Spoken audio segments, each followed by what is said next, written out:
Georgia O'Keeffe was a major figure in American art, so much so that she came to be known as the mother of American modernism. She became the first female artist to achieve worldwide acclaim from the critics and the general public. She created innovative and imaginative images that has challenged perception and has constantly evolved throughout her career. So much so, just like her painting, The Jimson Weed White Flower. Hello, my name is Sebastian Galeon. I'm here to talk to you about Georgia O'Keeffe. First, I want to talk about her early life that consists of her childhood and her teenage years. Next, I want to talk about her journey throughout her career life. So, starting with her childhood.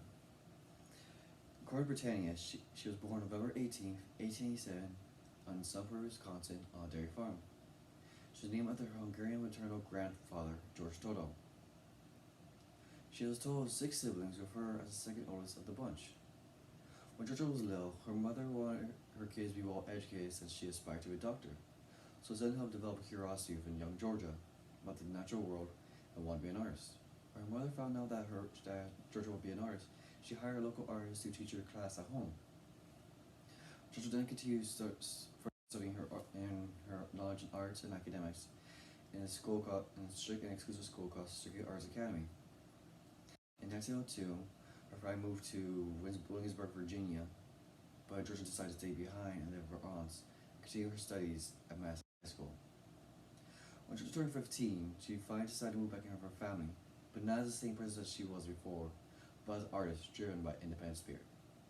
There, she went to a boarding school called Chatfield Institute. She stood out like a sore thumb because she actively, but she dressed differently than everyone else. But it didn't take long for everyone to acknowledge her as an artist, as she became the main editor of the school yearbook. So far, I've talked about her early life that consists of her childhood and her teenage years. Now I'm going to continue to her journey throughout her career life. Georgia moved to Chicago in 1905 to study at the Arts Institute of Chicago. There, she ranked at the top of her class for her oil paintings. Then she had to take a year off since she came down with typhoid fever. After a 1-year recovery, she moved to New York City to study at the Arts League Academy. There, she was able to earn the Still Life Prize for her oil paintings. But then, after all her achievements, she quit painting since painting imitative realism over and over again was not suited for her. So she moved back to Chicago to start working as a commercial artist. After that, there were many times she worked as a commercial artist. She had to move back to Williamsburg, Virginia, back to her family, since her mother has fallen ill and her father company has become bankrupt. So there she started taking classes in the summer at the University of Virginia. There she met Alan Bennett. Alan Bennett introduced her to Arthur Wellesley Dow. Mr. Dow helped her develop her own visual expressions through her abstract visuals. Then she started working at public schools in Arlington, Texas, from 1912 to 1914. There she met Alfred Stieglitz through one of her former students. Her former student the reason why she met Alfred Stieglitz was because her former student showed Alfred one of her work.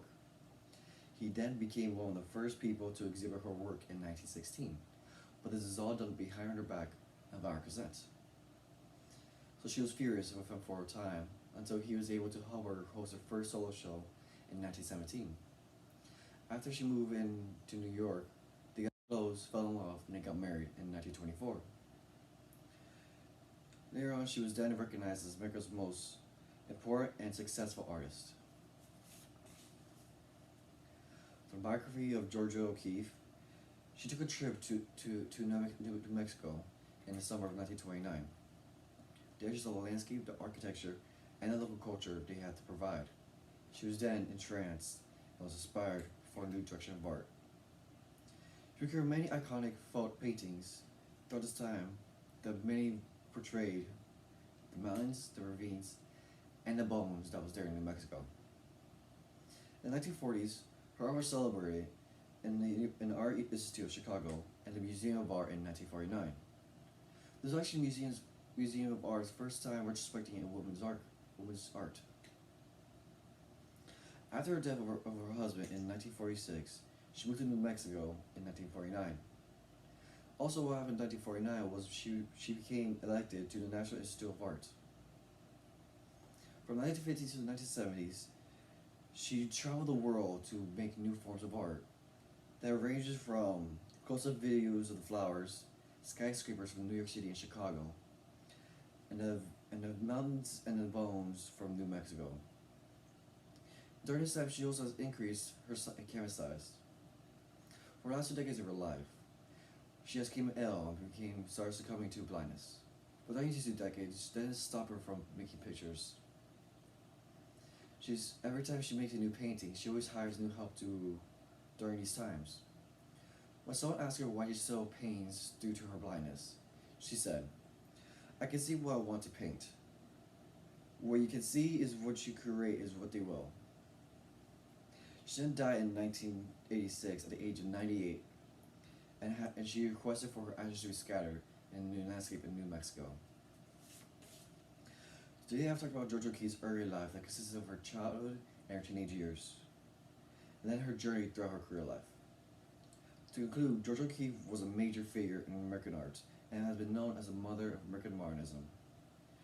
She remained independent to her own style of art and never shifted to the art trends of those days. She has shown us to stay true to what we believe in, no matter what. Thank you.